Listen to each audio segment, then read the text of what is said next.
vamos falar sobre populações e amostras. Em epidemiologia, população pode ser definida como sendo o conjunto de todos os elementos que possam ter alguma ou algumas características em comum.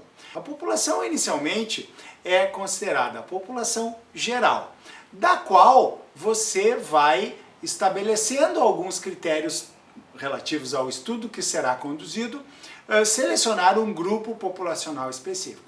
Veja nas aulas das variáveis que você vai aplicar filtros de inclusão ou exclusão dos pacientes que serão incluídos no estudo através da utilização de variáveis. Então, da população geral, você vai aplicando as variáveis de interesse, criar os critérios de inclusão. E aí, obedecidos os critérios de inclusão, nós formaremos o que se chama de grupo populacional específico.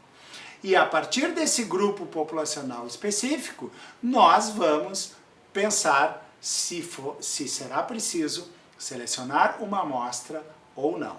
Na maioria dos estudos epidemiológicos, o conjunto de dados não tem interesse primordial por si próprio, mas sim pelo que ele pode representar num conjunto mais amplo. E esse conjunto mais amplo é a população.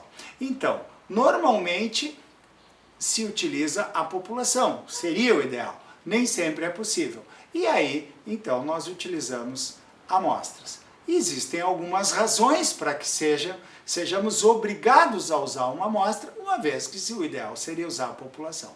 E essas razões normalmente são logísticas. A questão do tamanho da população, você pode estar frente a uma população muito grande que não possa avaliá-la por completo. Se você está frente a uma população cuja abordagem seria muito cara para o estudo, se você precisasse uma equipe muito grande e não tivesse essa equipe, você precisaria então lançar mão de uma amostra.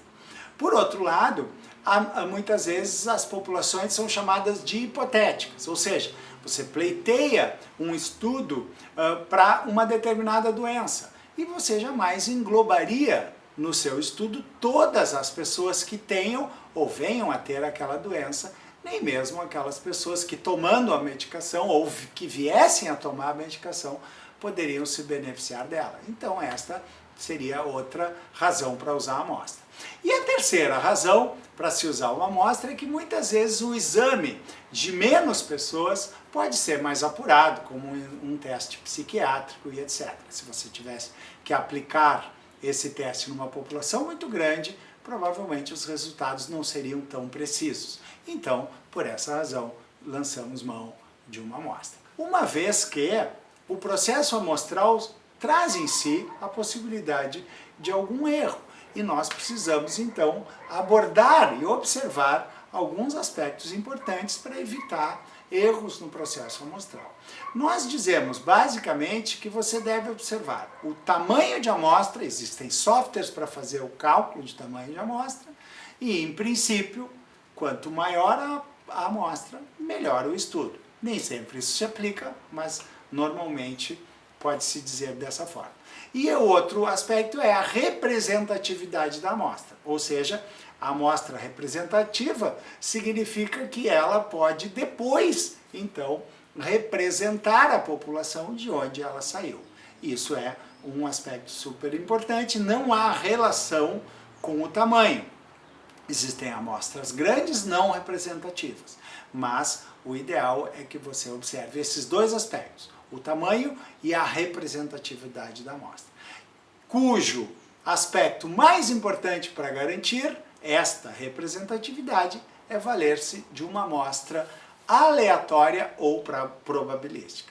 Então nós dizemos que a população é aquele conjunto de onde você objetiva obter informações, é o alvo.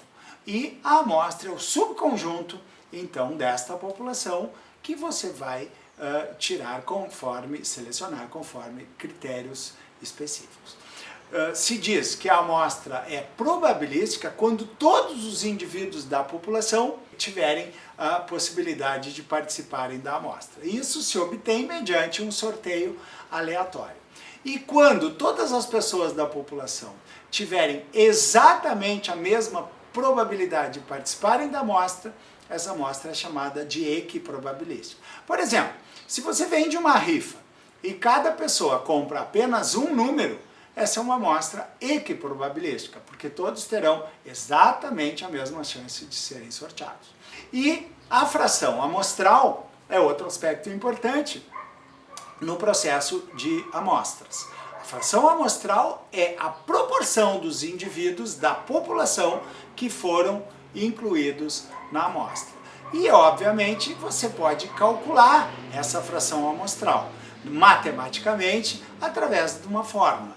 A fração amostral tem como numerador as pessoas que participaram da amostra, a amostra em si, e o denominador, a população real. Então, cuide. O processo amostral é extremamente importante em epidemiologia.